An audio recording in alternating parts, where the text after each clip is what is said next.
Massive episode here today. We are talking about big time sleepers that, yes, they will outperform those early round studs. Example, can Trey Harris outperform Vlad McConkey? Can Emeka outperform Mike Evans? Can Tyler Warren outperform, meaning get more fantasy points than a guy like Brock Bowers? We have the answers here for you. We're going to tell you that they probably can and explain why and more. On the show, we've got the wise and wonderful Walter from walterfootball.com. I changed your name. Do you like that better? Yeah. We talked about that last time. I like wise and wonderful better than great and powerful because, as you age, you lose your power, and that happens to everyone, but you can always keep your intelligence. So I like this new nickname. I think being wise is definitely more important. I was talking to my wife today about like who to win the fight, this guy or that guy. She's like, you got to use your brain. Just like think about it, right? Some of the top politicians right there in positions of power, they destroy you, Joe. I'm like, I know, and I'm stronger than them. It's like, there you go. So brain is typically better than brawn, right? It just works out that way, right? Yeah, you're not going to win a fantasy league being the strongest person in the world, but if you're smart, you're going to win all your leagues, right? That is a very, very good point. Absolutely. I'm excited today about the show, Walter. Honestly, if you guys are following, go to walterfootball.com, bookmark the site right now. Go check it out. I mean, this is the site for everything NFL football, drafts, fantasy, everything. So go check out walterfootball.com if you haven't done that yet. But I'm excited about today's show because I don't think anybody's talking about this. Nobody wants to take the leap. Last year, I was called crazy. Listen to this. Joe, you're crazy. How could you draft Brian Thomas Jr. ahead of Christian Kirk? You were nuts. I mean, think about it. Let's go back. The whole flash. I wish I had a sound effect for flashback here. But let's go back to last year's draft, wherever Kirk was coming off. I think it was like round 6, give or take, right? In fantasy drafts. And if I said to you, we're in round 6, and I went Brian Thomas Jr., let's say round 5. That guy's nuts. What a reach. I can't believe he went Brian Thomas Jr. ahead of Kirk. Oh my God. Like, that's the mentality, right? That's not, again, this is why 16 round drafts, and this channel is the only channel helping you because we were the ones telling you, don't do crazy stuff like that. Kirk's had years to wow, so we're not wow. He sucks, right? And that's why 16 rounds is the game changers. If you haven't got it, secure it below. Now, I'm going to pull up a screenshot here from a mock draft I did last year. This is very interesting. We're going to get to the latest news notes and get to the show here. But I want to pull this up before we even start the show. This is very, very fascinating, okay? This is a shocker. So as you can see, I'm going to pull it up here and post. I'm going to put a picture up here, and you're going to see it. Take a look at the first 3 rounds. I know it's a little blurry. This was off a video I did last year. I just screenshotted right off the video. But as you can see here, Christian McCaffrey first overall. We got CeeDee Lamb second. We got Tyreek Hill third overall, who's a major bust. We're just going to go through the first 3 rounds here, okay? Justin Jefferson, Amon-Ra St. Brown, Jamar Chase, okay. Bijay, and then Breece Hall and Garrett Wilson came off near the end of the first round. A.J. Brown, Puka, who busted. And then as you can see here, I was just doing a simulation going over the worst players, but then I naturally went to the guys I draft all the time. I went Jahmyr Gibbs and Saquon, stack those guys because those are the guys I was thinking there. And then as you can see, Marvin Harrison, early round 2, bust.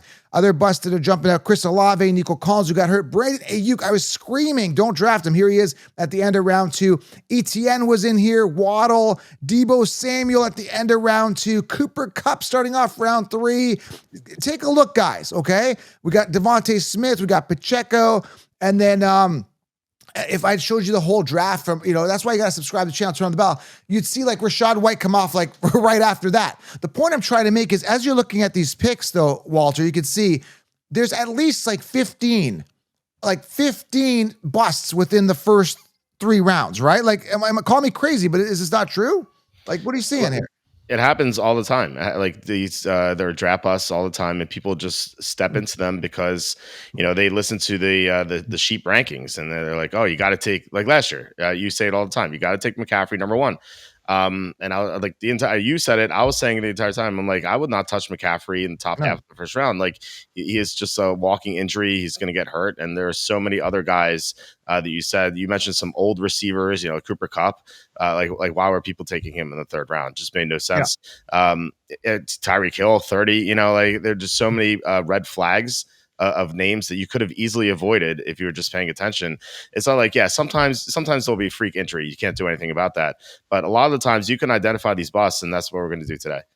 Yeah, and Ayuk round 3 was crazy last year. Debo Samuel round 3, give or take. Round 2 Ayuk, sorry. Debo was slightly after that, round 2 to 3. He came at the end of round 2 in this draft. So anyway, that's what we're trying to do. We're identifying guys that could outperform top guys. What an intro, man, but an important one when you look at that. I mean, that should sell 16 rounds on its own just by looking at making you aware and telling you guys last year, documented that these guys are going to bust while everyone else telling you just draft on ADP, draft, because that's where they're coming up. That is the biggest difference with this channel. So turn on the bell, smash thumbs up, and grab that 16-round draft social, because once you get it, man, you are not looking back. I just updated the cheat sheet yesterday. It is fresh. It's ready to go, and I'm ready to do the August mock draft in there laid out for you. So I'm super excited. 16-round draft social, grab it below.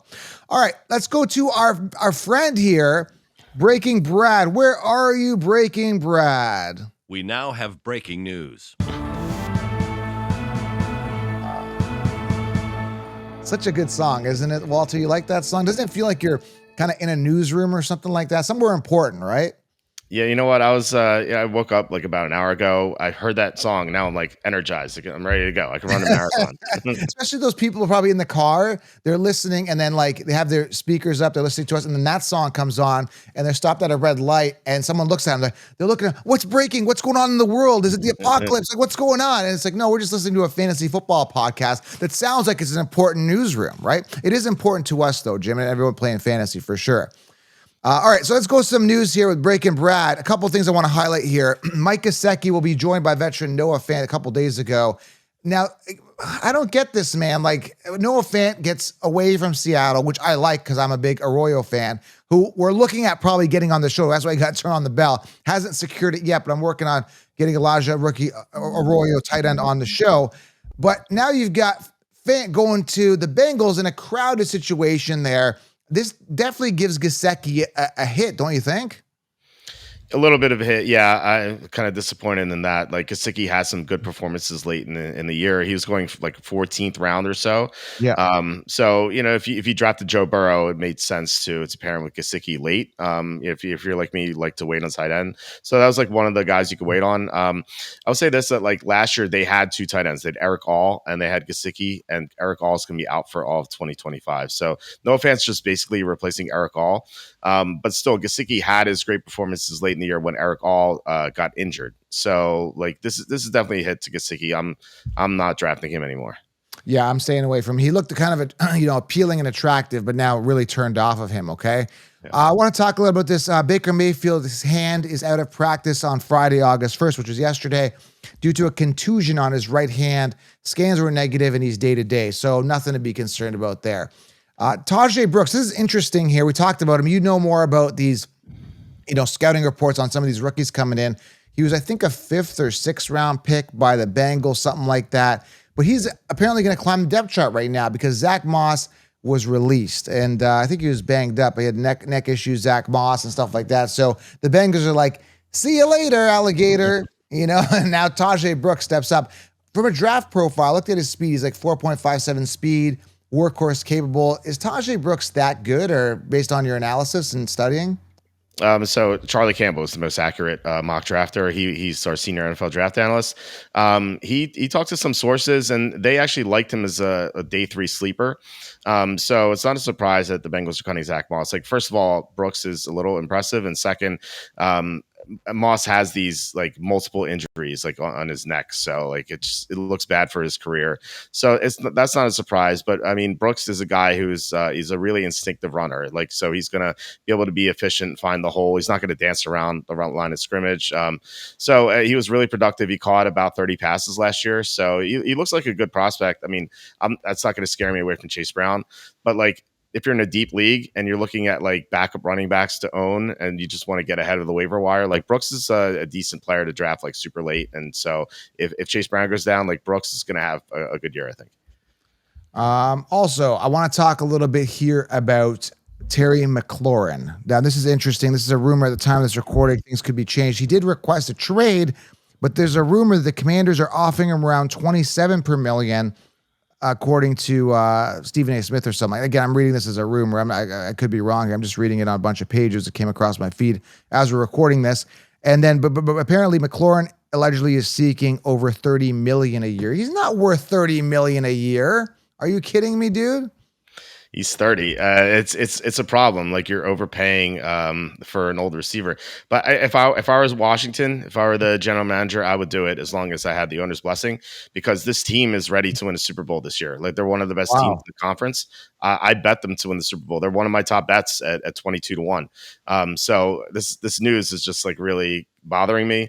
But we have on my show every Wednesday, we have someone from thecapIsFake.com, and he argues all the time how about like the salary cap is fake in the NFL, because you can, if the owner is willing to dish out money, unlike the Bengals who are very cheap, then you can keep kicking the can down the road. This is how the Eagles keep signing good players despite being despite having so many big contracts. Same with the Saints. Like it hasn't worked for the Saints because they haven't drafted that well, but the Eagles, like you could see, they have this monster roster and they don't care. They just keep signing guys because they keep like kicking the can down the road. Like eventually, like 10 years from now, the Eagles are going to have this like massive cap hit and they're going to have to cut everyone.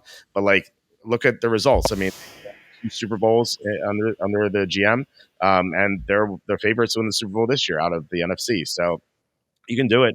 And so that's why I said, as long as the Washington owner is willing to pay up, they can push out this money from McLaurin, just pay him, because the salary cap is fake in the NFL. As long as the owner is willing to spend, if the owner's cheap like the Bengals owner, then the cap really does matter. But overall, it really doesn't, because because of how things are structured in the NFL. I don't know. I just think that's too much money, to be honest with you, for a guy like McLaurin. He's good, but I don't think he's like, Jamar Chase good. Like, I think he's good. I think he's asking too much. It's weird. Like, you're so greedy. Like, if you think, I know your career is limited in the NFL and you want to maximize the opportunity, but like, you could do a lot with $27 million. I don't think 3 million should be the straw to say, man, I'm just going to cut, like, not take 27 million because I could get 30 million, right? Like, I don't know. I just think that's just diva greedy behavior, right? It doesn't make sense to me. Like I said, I get it. Like I get their career is short. They want to maximize how much they can make at the time that they're doing it. But I would say $27 million, period. If you invest that properly, you're set for life. And maybe your kids and kids are set for life if invested properly and, if you do the right thing. So I hate when they just cry over this type of stuff. It's so greedy, that's a perfect word. People would kill to make $27 million, like the average Joe. It's like people are just struggling right now with this economy. And, it's really like a slap in the face, and really, yeah, you could invest it. Like if you sell covered calls on it, you can make about $13 million a year if you're McLaurin. So, maybe he doesn't know about that, but we actually did a stock show on my YouTube channel too. Yeah, I mean, the average person right now in America is like having trouble paying their bills and stuff like that, right? Like, it's very unfortunate. And people are working hard. There's a lot of hard work. I'm sure everyone listening to this show, you're out there working hard, whatever you're doing, whether you work in an office or whether you're out there doing landscaping or construction or whatever it is, you're out there grinding, and maybe you're lucky to make 50 grand a year, something like that, right? Like, and here we have these diva players crying about, I need 30 million, not 27. Like, get a life, dude. Like, seriously.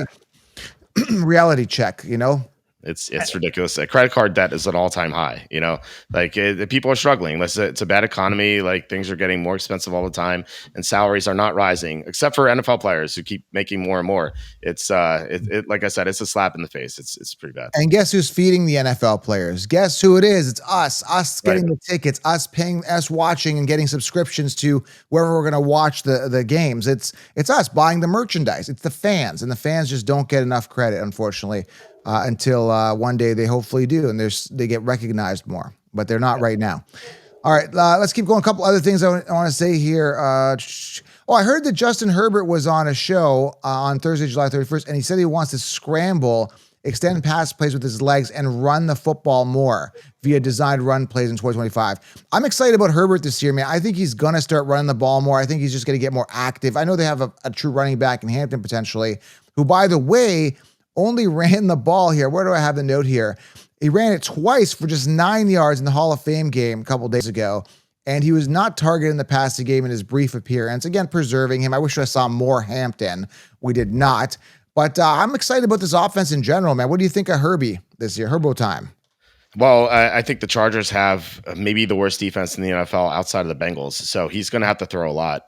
Their schedule is a lot difficult this year, which is actually, I think, good for him, because last year they had so many easy opponents. Like they beat up on the Titans, they beat up on all these crappy teams, and so Herbert didn't have to throw in the second half, and like he's going to have to throw more this year because they're going to be behind tougher opponents, and their defense stinks.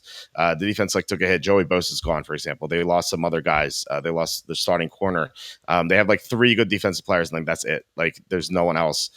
So it's second half. There's going to be a lot of throwing for Herbert, unlike last year. So I'm a big fan of him.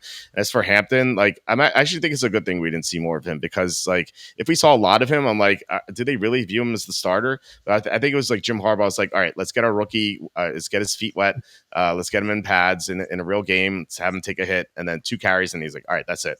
I like Hampton a lot. I'm drafting him in the third. I did a draft last night. I drafted him in the third round. Yeah, that's one of my biggest regrets in my drafts. I want more Hampton now, and I want to talk about this as well because I want to be fully transparent. I'm a big Caleb Johnson fan, right? But I'm hearing right now he's not doing good in camp simply because of pass protection. His pass protection is not good. He's getting knocked around by the defenders, and he's had multiple. He's like, bring it. I remember I was reading this article now, and they were saying something like, one guy smoked him. I can't remember the defender's name. And then he's like, bring it again, and they got smoked again. So apparently Warren's doing better in pass pro. Not good right now. And then I was hearing, I don't know whether like Arthur Smith is trolling fantasy fans right now, but he's out putting like 4 tight end sets out there and having Geno Smith run the ball. Not good right now. It's not looking good out of my Caleb Johnson. So that being said, I am more interested in Hampton a little bit more, with Najee just being sidelined, standing at the sideline with street clothes and sunglasses. So I don't think they're letting us on more about Najee. And if Najee continues to stay sidelined, Hampton continues to run with that, looks good. It's clear cut. He's just going to get a ton of volume, just have an amazing year in a great situation. So I'm in on Hampton, and I know I'm not giving up on Caleb though, Walter. I'm not, but not looking good. I just have to be transparent of that right now. Well, I don't think it's a surprise. I like Caleb Johnson's pass protection was not a strength heading into the NFL. So I do like Caleb Johnson. I like another rookie. We'll talk about him later. I don't know if you want to spoil it, but like he's going around the same range, and he's much better in pass protection. So I guess maybe you guys know who that is right now. But no, Caleb Johnson, he's a fantastic runner. Like I assume he's going to be on the field first and second down a lot, but he's never going to be on the field in the third down. So that kind of limits his upside a little bit, but I still like him a lot. I'm still drafting him, not like an issue there. And I really thought that maybe Arthur Smith becoming a billionaire would maybe kind of simmer him down a little bit, like maybe he'd get like more basic stuff, but like now I guess it's like YOLO time for him because he doesn't care. He could buy the team. He could buy the Steelers. And so like now he's just running 4 tight end sets because he's like, yeah, if you fire me, maybe I could just buy your team. So it's kind of insane. It's crazy, man. That's it for latest news and notes with Breaking Brad. We now have breaking news. So let's just go over some of these players here that are better value that will outdo some of those early round studs. So let's just dive right into it. My first guy just jumping out at me is Trey Harris. And he's coming off round 11. Ladd is coming off round 2. There's a huge contrast when I believe he's going to be the true X receiver. Now, yesterday, we had a big kind of a breakout game there with the backups there. Who was the other guy? Lambert or whatever his name is there? Keandre Lambert-Smith. On the first show I was ever on, I touted him. I was like, this guy is really good. We had him like the second, third round of our mock drafts, and he slipped to the 5th. I was like, I don't understand why. He's really good. He's not on my radar. I just don't see, like, you got McConkey there. This is what I mean, though. Like, McConkey's just way too expensive, knowing that all this new wide receiver talent is in. You got QJ, you got Harris, who was drafted high draft capital. Lambert was drafted in round 5, I believe. Okay? Yeah. Harris didn't play, and they're not playing against first team, and that wasn't even the starting quarterback. So, you got to take a look at the situation. I'm going to forget that game even happened. Okay? I'm going to stick with my guns. You don't want to get too distracted with preseason. And I keep going back to the example of the year that Amir Abdullah came out, and he was on the Lions, and he had this little snazzy run, fancy schmancy. And I was like, oh yeah, Amir Abdullah. And I bought the hype, and I'm like, Amir Abdullah is going to be the next best thing to slice bread into the running back position. And Amir Abdullah sucked. This was when I was first getting into fantasy, and I learned don't buy in the preseason. But I'm just going to stick with this anyway. Trey Harris, round 11, Ladd McConkey, round 2. Even if Trey Harris busts, which I don't think he will, I think he becomes the wide receiver 1 here. But let's say he does, then you're still wasting a pick on Ladd McConkey because of so much talent around him. You got Gaddiston there. You got all these other players. You got Hampton. entirely new offense, don't you think here? Or do you think Ladd continues to have 112 targets in the same year he had last year? I don't see it. It feels numerically and mathematically impossible. I think he's gonna have like fewer targets per passing down. I think, but what I was talking about before, I think factors in where they're gonna throw more, so maybe they kind of offset. So like I'm not opposed to Lad McConkey. Like the problem is I'm never getting him. Like they're just other guys in the second round I like a lot more than him. You know, like AJ Brown. I think like they're going in the same range. Like AJ Brown's just so much better, so much more upside. Bucky Irving, different position, but like I like him a lot more. I like Chase Brown more. I'm taking all these guys over McConkey, but if occasionally McConkey does fall a little bit, and I'll take him like end second round, beginning third round. I think that's okay, especially in like a PPR format. But I think that he is being overdrafted a little bit. Like there's no reason he should be going before AJ Brown. Like that's insane. I think that with the new receiving talent there, you have to worry about that. Not just Trey Harris, but like whenever I draft Justin Herbert, like I'll try to get Harris. Like I'll go like Harris 10th round, Herbert 11th round, or vice versa, depending on like how the quarterbacks have been taken. And then I get Keandre Lambert-Smith 20th round all the time. He just free to take. And like I said before, like even though he went 5th round, I just thought he was a second or third round prospect, and I think he's way more talented than he was just drafted at.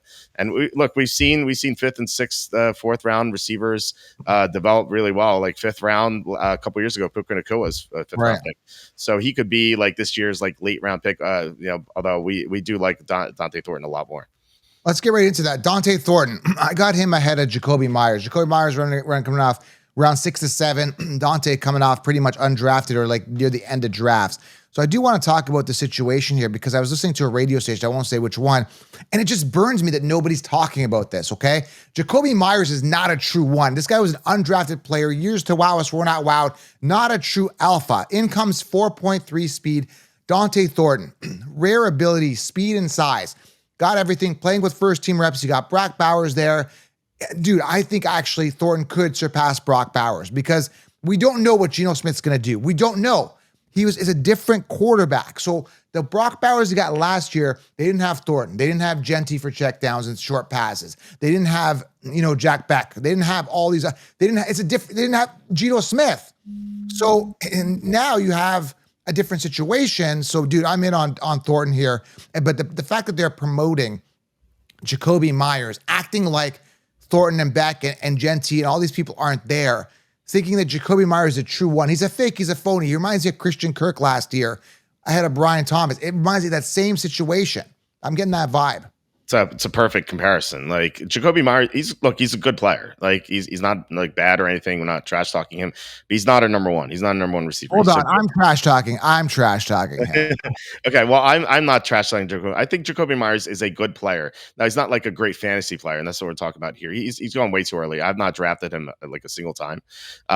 He's not a number one receiver. He's like a really good number 2 possession receiver who's going to have like a solid year, but like he's not going to win you anything in fantasy. Like it's just it's a waste of time to draft him. It's kind of like Christian Kirk last year. Like Kirk, he was having an okay year for overall, but like for fantasy, if you took him in the 6th round, it's a disaster. And I think that's kind of the same thing with Myers, at least until Kirk got hurt. But Dante Thornton has so much upside. We talked about him last time. I mentioned that again, Charlie Campbell, like when Thornton was running with the ones, Charlie has multiple sources with the Raiders. That's why like he's nailed almost every Raiders draft pick in his mock drafts over the years. And I'm like, can you ask your sources what they think about Thornton? And he came back to me and he's like, these guys separately, the two higher ups in the Raiders organization, they told him separately that Thornton is the real deal. He's legit. And not surprising, he's 6'5", 4.3 speed. And like, yeah, he's already running with the ones despite being a 4th round pick. Like the sky, the ceiling is so high on this guy. It's insane. And we've seen like Geno Smith like turn DK Metcalf into a fantasy star last year when Metcalf got hurt. Jackson Smith Njigba became a fantasy star. I think it's going to be the same thing with Thornton. And like, look, if it was the quarterbacks from last year, I'd be a little concerned because like Aiden O'Connell and Gardner Minshew have noodle arms and they can't get the ball downfield. But we know Geno Smith can. Thornton is a guy you should be targeting all the time late in the drafts. When 15th round comes around, I'm taking Thornton every single time. Yeah, really good feedback coming from Charlie too. To get like, this is something that I was seeing and I had him on the show and I'm feeling and I'm talking to the guy and I'm getting the vibes that this guy is good. And I've read the reports. And I'm seeing that he's playing with first team reps. And I'm seeing the talent around him. And then to get that reassurance from Charlie there that, he's done the research. He's kind of got this ear on the ground there. And he's like, man, this guy's good. So that's really good feedback. And this is what I'm talking about. You just can't draft on ADP. Going back to the start of the show, you gotta see these things sometimes, but no one's talking about this. This is the thing, right? I get so many people in the comments now, and drop it below if you guys are feeling me here. People are saying, wow, Joe, I'm actually seeing it now. I see that your channel is different from everybody else. I see that you're making sense. You're thinking logically. You're thinking outside the box. That's what I want. That's the main reason I started this brand, Walter, is because I was just so sick and tired, and it still continues. That's the sad part. They're doing this every single year, and the onslaught, it just continues. It's like, I just saw the new trailer for, I don't know if you're a big gamer, but I saw the new trailer for Battlefield. I don't know if you saw Battlefield 6, the new game. I don't know if you're a gamer. Do you game? I game more like I'm playing Final Fantasy VII Rebirth right now, and I do like a lot of like Nintendo Switch with my son, but I didn't see that though. Okay. So.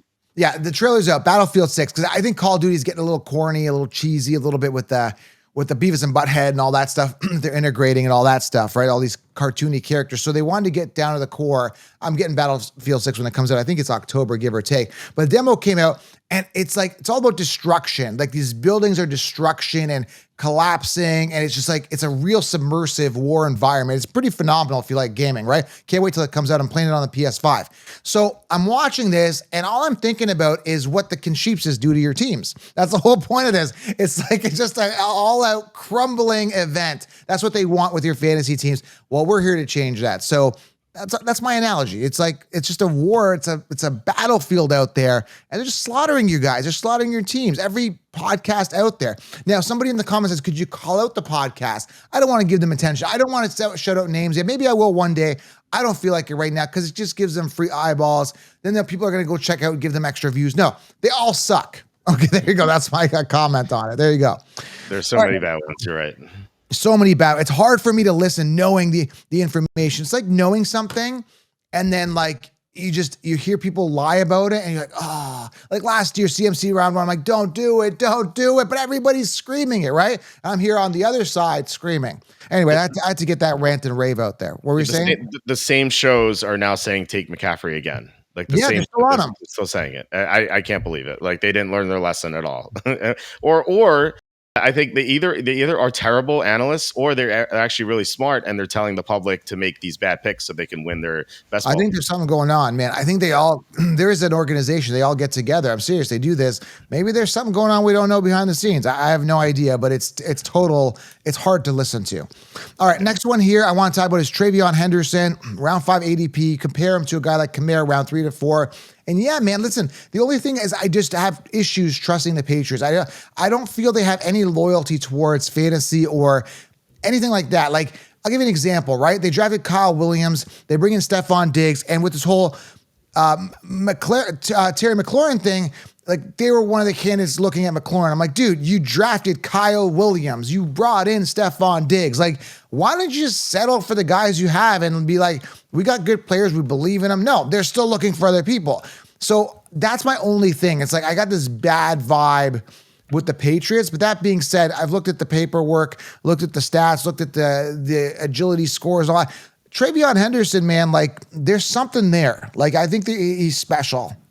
What do you think? I love Travion Henderson. I'm drafting him all the time if I can, like mid to late 5th round, early 6th round. Like I'm getting him a lot, like 601. I actually did 2 drafts last night on stream, and I took him once at 608. So I was like, this is way too much of a steal. Travion Henderson was the best pass protector running back coming into the draft. And I think you can already say he's the top 10 pass protector at running back in the entire NFL. Like he's that good. So he is already going to be on the field in the third downs. Like there's no question about it. Like he's going to be one of the top third down backs in the NFL. Like a lot, and we were talking about like Caleb Johnson, like he's not going to be on the field in the third down. A lot of other guys like talked about this on the show either last time or the time before where like Ashton Genty, the Raiders don't trust him on third downs just yet. But Henderson is going to be trusted in third downs. That's why they drafted him so early in the 2nd round. And I think he's a fantastic player on top of that. Then like all he has to pass is Ramondre Stevenson, who got benched at 2 points last year. Like they benched him just for fumbling issues. He wasn't that good. He's just like a mediocre player. Like if he's probably like, if you rank all the starting running backs, he's near the bottom. Like Henderson is just so much more talented than this guy. I think he's going to take over all the workload eventually. Right. And think about who the coach is. This is Mike Vrabel. Mike Vrabel loves running the ball. That's all he wants to do. He wants to run the ball and play good defense. That's what he did in Tennessee, and it worked. Like, they got to the playoffs every year, even though they had Ryan Tannehill, a quarterback. Like, that's what he's going to do. He's going to give his running backs a lot of touches. And I think Henderson is just a great player to own. He's going way too early. Like, it's like Hampton's going like third round. If Hampton's going third round, Henderson should be going fourth at the very least. And he's going sixth sometimes. Like, it's crazy. I'm drafting him every time. And all my best ball leagues, he always comes off in like round 4, man. Like I think if you want him, you have to pull it at 4. And don't pull it. I mean, you know what I mean. Pull the draft pick. That, you know what I mean. Don't think outside the box here. And Tim likes those. Tim likes those innuendos. But yeah, man. If you want him, you gotta hit the draft button probably in round 4, and depending on what your draft position is. But I like him, man. Again, guys like Kamara. I mean, he was good back when he was with Mark Ingram, like 6 years ago, 7 years ago. He had that one anomaly year. But interesting stat here with Kamara. I don't have it up here. I'm just going off the top of my head based on my research throughout the other times. I don't think he's had one. He's got 0 1,000-yard rushing season. I don't think he's had one 1,000-yard rushing season. Well, yeah. Jordan makes it up in receptions. I don't care. I want a true workhorse. When I have on my team, when I look at drafting somebody, they have to be a workhorse. So I don't know, man. Henderson there could be something there. I like Harvey a little bit more if I had to choose, because I think you have to choose one of the two if they're coming off in 4th rounds based on what I've been seeing. I don't know, man. But yeah, you're right. 5 is kind of the ADP based on the rankings, 5 to 6. But like I said, people are waking up. They're drafting him early, to be honest with you. So yeah. I'm looking at the ADP on the site I use. It's 511 and it's full PPR. So that's just way too late. And like, yeah, you can get him 6th round occasionally. I'm good. If you're doing a regular fantasy draft, like in your home league, whatever, maybe I think you're right. Like, you have to like reach on him a little bit just in case someone else takes him. But I'm all for like in best ball, like just like high rolling it and try to get players later, because I always say this, like if your draft doesn't go the way you want it to, just like discard it and just start a new one. You know, that's like the beauty of best ball.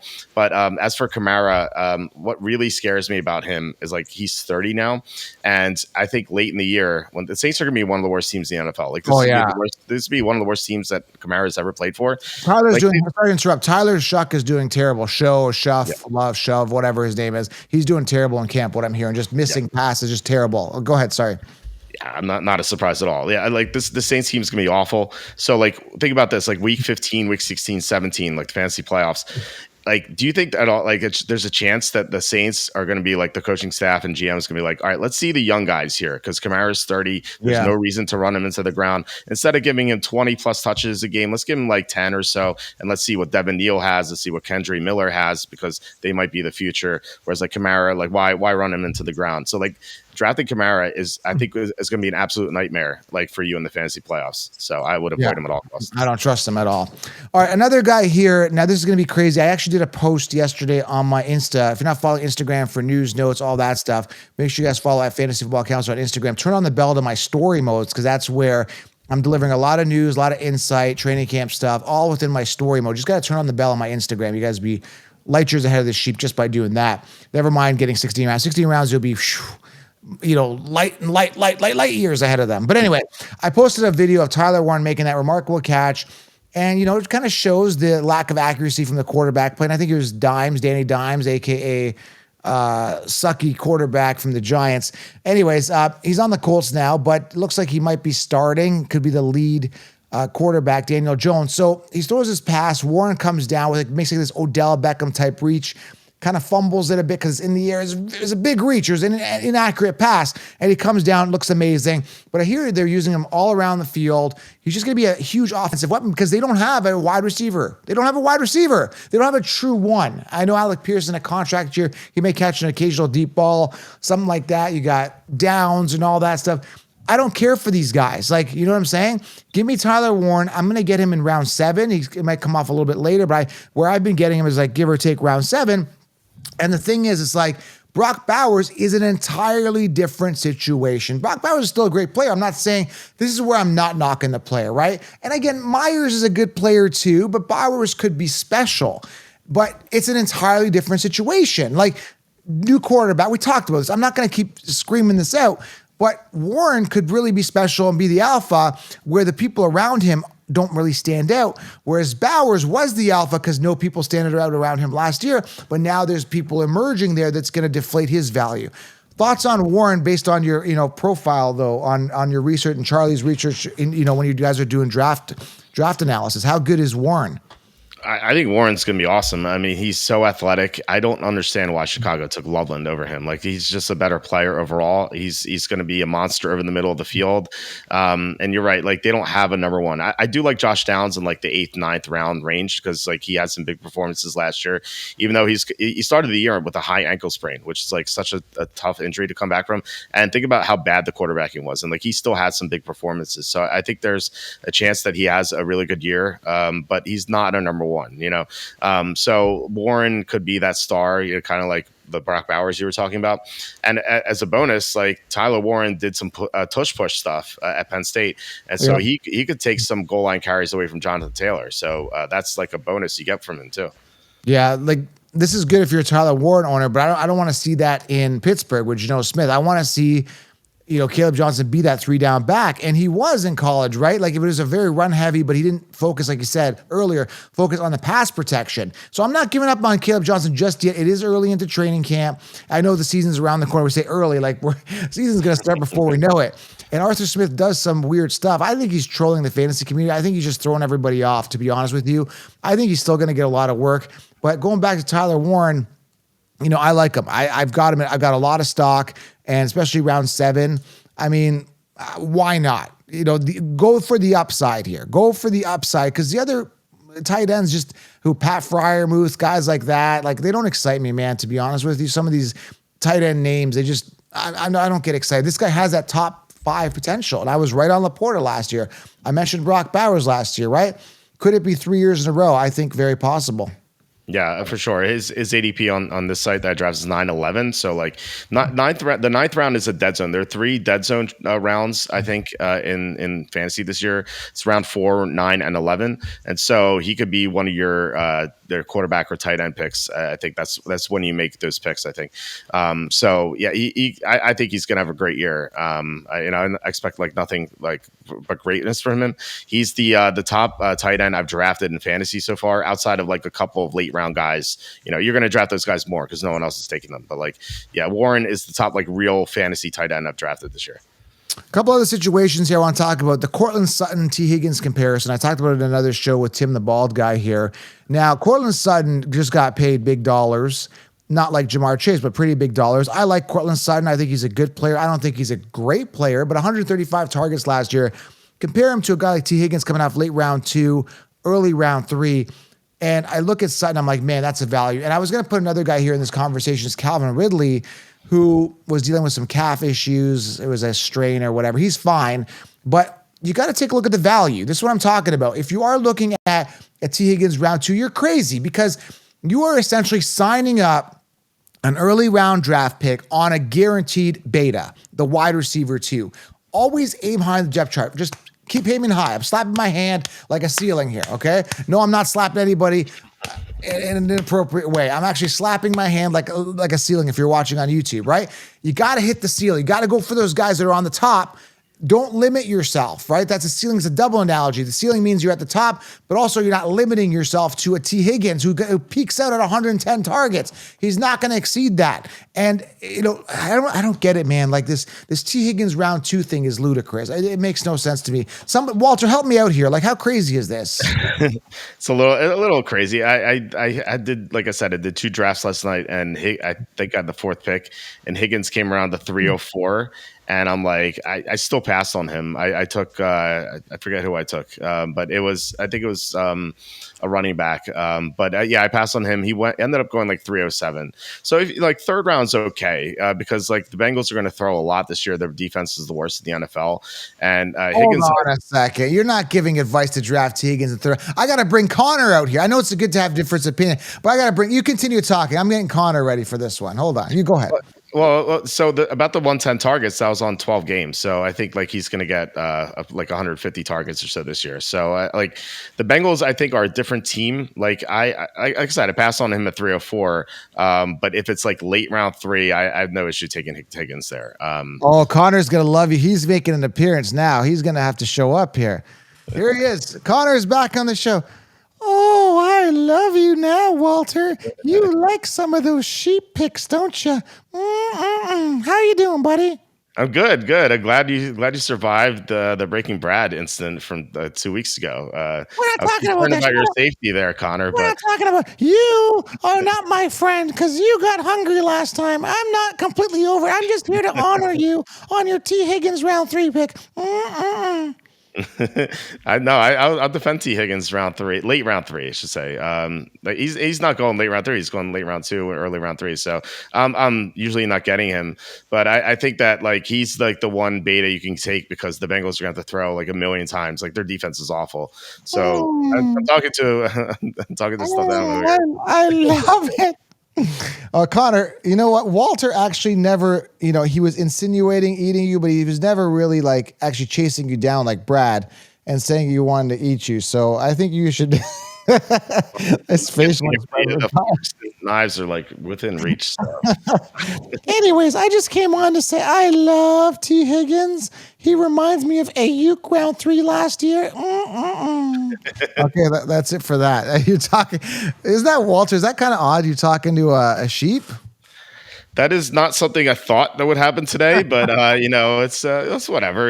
We can have some fun. I have a 2-year-old daughter, so I feel like I talk to some animals sometimes. It's so funny because when I make that voice or I'm imitating this voice or when I'm replaying or editing my podcast and the kids are around, they always come in to tune in to the part where Connor comes because it's the high pitched voice and the puppet. But people don't realize he's not a puppet. He's a paid employees on salary right now. So wow, yeah. He's paying taxes and everything. That's incredible. I didn't realize that. Well, what do you think he wears the tie for? That's what the whole tie thing. He gets dressed. That's his uniform. It's his his work uniform. So. Well, at least he's not slacking off. He's getting dressed, like he's getting dressed for work. Like he's not showing up in like shorts and t-shirts. He's a good employee. I think he's a good employee on your payroll. Oh man, that's awesome. So, anyways, you guys get the point. I still can't believe you're drafting Tee Higgins at all, Walter. I'm a little disappointed in you, to be honest. I'm not though. I'm not. I said I would take him late 3rd, but he's not falling to late 3rd. The fact that you would even consider it. Yeah, no, I think that he's going to have a really good year. Not a great year, but the problem is when I talk about like there are 3 dead zones in fantasy this year: 4, 9, and 11. Like there's no one in a late 3rd round or 4th round I'd take over him. Okay, 3rd round I'm taking Hampton. I don't care. I'm going for upside. Oh no, that's who I drafted. I drafted Hampton over Higgins. I agree, but like once you get to a certain range, once you get to like late 3rd round, I'm gonna pull up the ADPs here. Like I would take all these guys. I'll take Higgins over all these guys. I'll take him over Mike Evans, James Cook, Xavier Worthy, DJ Moore. Like these are all guys going late 3rd, early 4th, and like that I would take the Higgins over them for sure. But I would not take him over Jackson Smith and Jigba. I would not take him over Hampton, not take him over Harrison Jr. So that's why I'm not getting him. So like I would take all those guys over Higgins, but Higgins is definitely better than the scrubs in round 4. Yes, I agree with that. Better than those guys. But yeah, so I end up just never taking him because I end up taking the guy. I'd rather have a Harrison. I'd rather have a Hampton. If Allen falls, in my big money league, Allen fell to the 3rd round, which is amazing. I ended up going, who was it? Genty, and then Williams, Kyron Williams, and then I got Allen round 3 because he just looked better than some of those options there, and they've taken Harrison just before that. So anyway, I just wanted to talk about that. But yeah, I'm glad you're not fully on board with it. So that's good. Yeah, he's going a little too early. Like I see him sometimes go 211, 210. I'm like, that's insane. Like if it's 310, 309, 311, I'm good with it as long as like all the other guys are off the board. Well, if you do end up actually taking him, let me know and let Connor know because he's going to want to kiss you for that one. So that's good. Well, you have to compare like who's on the board because I think you'll agree if it's just like all those scrubs we talked about, like old receivers like Evans and Tyreek Hill and all those guys. Like I think Higgins is definitely better than those guys. All right. Well, I won't hold you to the Higgins pick, but I just want an excuse to bring Connor out here. Okay, and it worked out. Well, I'm going to do that with my 2-year-old daughter. I'm going to pull up this video and see how she reacts to it. All right. Next one here, and this is a guy that I'm starting to like more and more, is Emeka Egbuka, round 9 ADP, give or take. Again, it depends on how many people in your league and stuff like that. Over Evans, who's coming off round 3 to 4 type thing. So yeah, Evans is safe, but he's old over the hill. Emeka's the future, and I don't know. You had said something about Godwin not playing like a lot of the whole season or something like that, or early part of the season. I don't know what you said, and people are like, no, Godwin isn't guaranteed to miss time, blah, blah. So I don't even know what's going on with Godwin. Have you had any updates on Godwin? Because if Godwin is sitting, I'm 100% in on Emeka. Like, this guy could tear it up. I just don't know what's going on with Godwin, because Godwin's still going to demand the ball somewhat if he's there. If he's there, I don't think he's going to be there. Like, he had 4 separate injuries last year. He had 2 surgeries, and he's not practicing. And they're already saying that he may not play week 1, even though it's July. We're recording this. Well, it's recording this on August 1st. But back in June, they were saying he may not play week 1. So it's a big concern for me. It reminds me of Christian McCaffrey last year, when they were like, oh, he may play week 1. We don't know yet. And then he didn't play till like November. I think it's going to be the same thing with Godwin. I don't think we're going to see him for a very long time. So that opens the door for Igbukah. And then if you contrast him with Evans is a 32-year-old receiver. He has chronic hamstring issues. And as the older you get, the more injury prone you're going to get. The more the hamstring issues are going to take time to heal, the more prone he is going to be to getting these hamstring issues. So he could easily get hurt. It's going to miss some time. Like, he always misses a few games here and there because of the hamstrings. And it's like, as he gets older, it's going to be even worse. And you have Igbukah, who's the star. Igbukah, like, think about all the talent he had at Ohio State. And he always stood out. Like, he had Garrett Wilson, played with him. He played with Jackson Smith and Jeremiah Smith, who's going to be a top 5 pick. And whenever he comes out, like, Igbukah was always productive with those guys. And this Buccaneers room with Godwin hurt and Evans old, like, you could argue the Ohio State receiving rooms that he played with were better than this Tampa Bay receiving room. So Igbukah, I think, is going to be like this year's Brian Thomas Jr. or Ladd McConkey, like a late round, like a mid round, late 8th, 9th round guy. I think he's like creeping up to the 7th round, but even still, I think he's a good value there. Like, he's going to be a guy who could win your league. Like, him and Dante Thornton are the 2 rookie receivers I would really concentrate on. I'm actually liking, here's why I'm going to sell you guys on Emeka, and I'm going to sell myself on Igbukah right now. Just kind of processed in my brain like too high. He's a 16 rounder. I am recommending him, but check this out though. Listen to this, okay? Assuming Godwin's gone, because I'm reading reports here that Godwin, they're questioning, is he even going to play week 1? So assuming he's gone, if he does come back, he's going to get hurt as per usual. So assuming he's gone, think about this. He's a higher rated draft prospect coming out of college than Puka Nacua. Okay, let's put it that way, right? He's on paper better than Puka Nacua. That's number 1. You're getting him in round 9, and he's with a veteran, Mike Evans, who's coming out for round 3. Check this out. You are paying round 1 for Puka compared to round 9 for Emeka, and they're pretty much in the most identical situation, but you're paying a major discount. Do you see what I'm saying? Do you see what I'm seeing here? It almost reminds me of that situation with Puka and Adams, right? With the veteran receiver, right? And I think Adams is even better. Adams could actually overtake Puka. I still think there's juice left. Evans could. I think Emeka could surpass Evans. That's how I'm feeling. Do you see what I'm saying here, Walter? Do you see the vision? Yeah, 100%. This is the same sort of situation for sure. It's a lot like the situations we had last year. I like people just drafting Evans in the 3rd round. I think it's insane. Like we talked about at the start of the show. You mentioned all those guys who were busts, and I mentioned, like, yes, we had some old receivers there, and Evans is 32. That's the year in which receivers drop off a cliff, and I would be terrified to take Evans.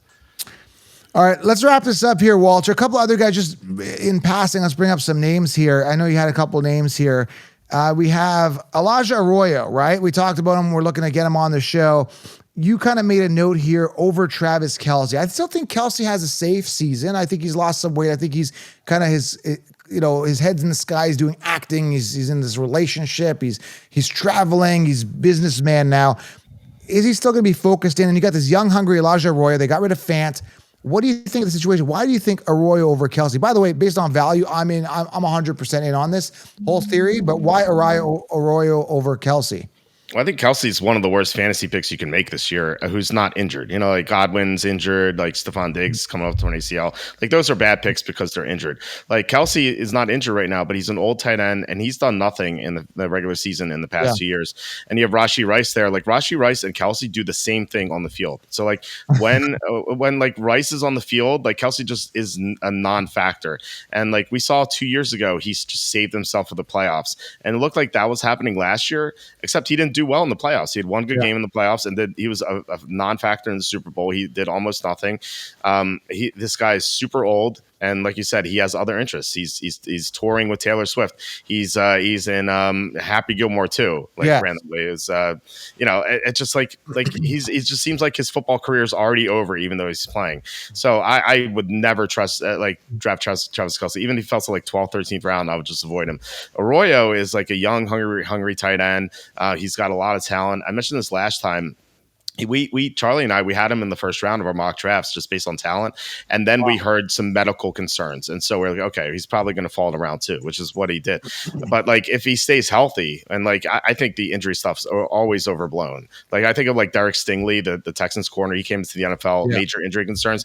And he played a full year last year. Like these things change all the time. So I'm not concerned about Oreo's injuries. Like, and they cut Noah Fant. Like, there's a reason why they did that. And so he's going to be, I think, the number 2 target there in Seattle after Jackson Jibba. Yeah, Cup's gonna get hurt. I don't even believe in Cup. He's an awful pick too. Yeah, I think he's the worst pick you can make.